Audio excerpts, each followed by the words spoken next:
Welcome, my dear students and friends. Welcome to a new session of translation series in my English Helpmate YouTube channel. আজকে আমরা ট্রান্সলেশনের একটি নতুন class নিয়ে চলে এসেছি। তোমরা দেখতে থাকো এবং আশা করি তোমরা ট্রান্সলেশনের এই ক্লাসটি করে উপকৃত হবে। বাংলা অনুচ্ছেদটি আমি বোর্ডে লিখে দিয়েছি, যার পিডিএফ লিংক তোমরা ক্লাসের ডেসক্রিপশন বক্সে পেয়ে যাবে। সেখান থেকে ডাউনলোড করে নিও অথবা এই বোর্ডের লেখা থেকে খাতায় নোট করে নিও। Let us start our class.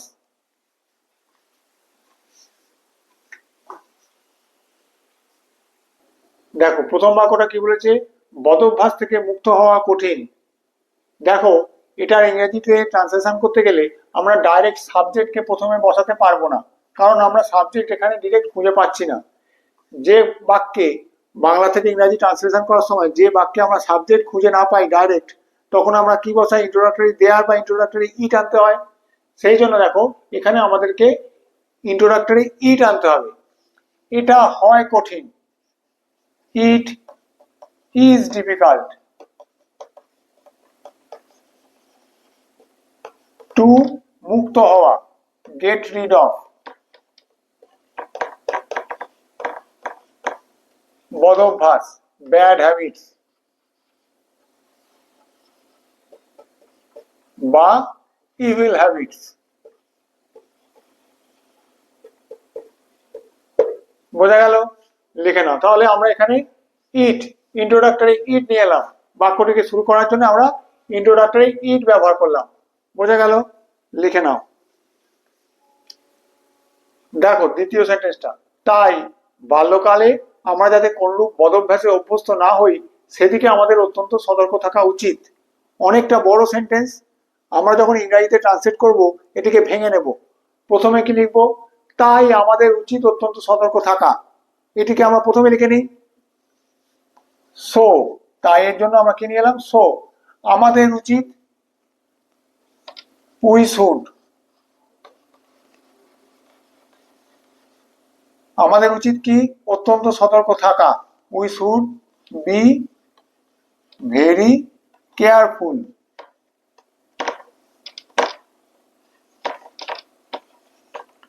We should be very careful. যে, দ্যাট। দেখো এখানে আমরা একটা যে নিয়ে এলাম, দ্যাট, যাতে, যে বা যাতে। We should be very careful, এটা হলো মেন ক্লজ। আর এখান থেকে সাবঅর্ডিনেট ক্লজ হবে। We should be very careful that, বাল্যকালে আমরা যাতে কোনরূপ বদভ্যাসে অভ্যস্ত না হই। We do not get into. We do not get into মানে আমরা বদভ্যাসে না পড়ি। ভাবানুবাদ, অভ্যস্ত না হই, এটা না লিখে করলাম কি? আমরা যাতে কোনো বদভ্যাসে না পড়ি। We do not get into any type of bad habits.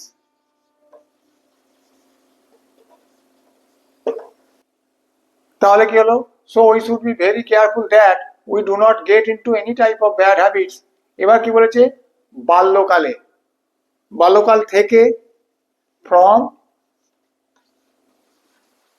Hour চাইল্ডহুডও বলতে পারি, আর আর্লি ইয়ার্স। আর্লি ইয়ার্স মানেও আমাদের ছোট অবস্থাকে বোঝায়, চাইল্ডহুড বা আর্লি ইয়ার্স। বোঝা গেল? লিখে নাও। তারপরে বাক্যটা দেখো, আলস্য এরূপ একটি বদভ্যাস। আলস্য, আলস্য ইংরেজি কি? লেজিনেস বা আইডলনেস।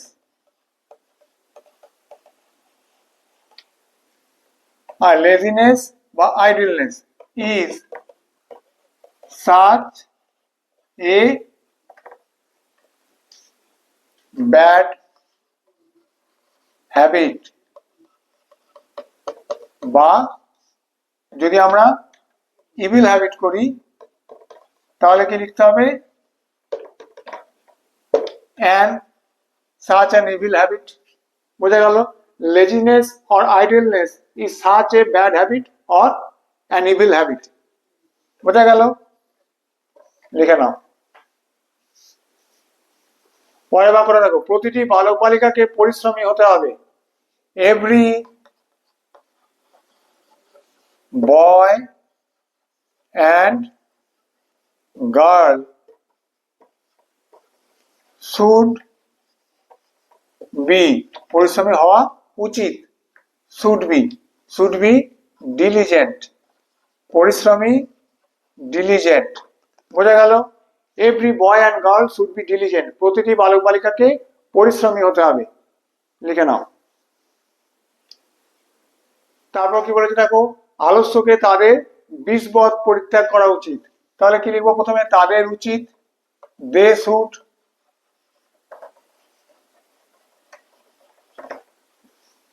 শুড, পরিত্যাগ করা, শান, পরিত্যাগ করা, শান। They should shun laziness.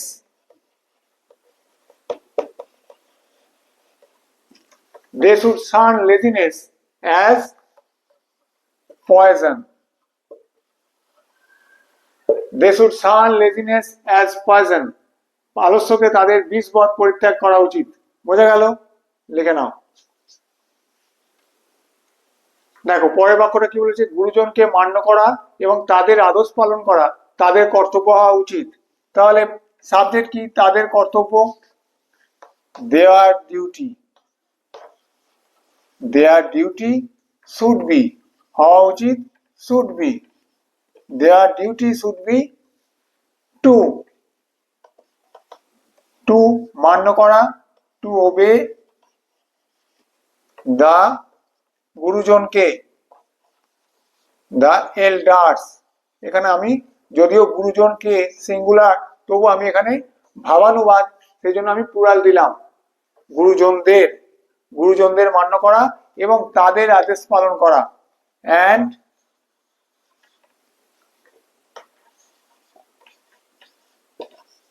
Carry out, পালন করা, carry out their orders. Their duty should be to obey the elders and carry out, মানে পালন করা, তাদের carry out their orders, তাদের আদেশ পালন করা উচিত। বোঝা গেল? লিখে নাও। আশা করি আজকের ট্রান্সলেশনের ক্লাসটি তোমাদের ভালো লেগেছে। ক্লাসটি থেকে তোমরা নিশ্চয়ই উপকৃত হয়েছো। তোমাদের যদি কোনো সমস্যা থাকে তোমরা অতি অবশ্যই কমেন্ট করে জানিও। ক্লাস ভালো লাগলে ভিডিওটিকে লাইক করো আর চ্যানেলটিকে সাবস্ক্রাইব করো। Thank you.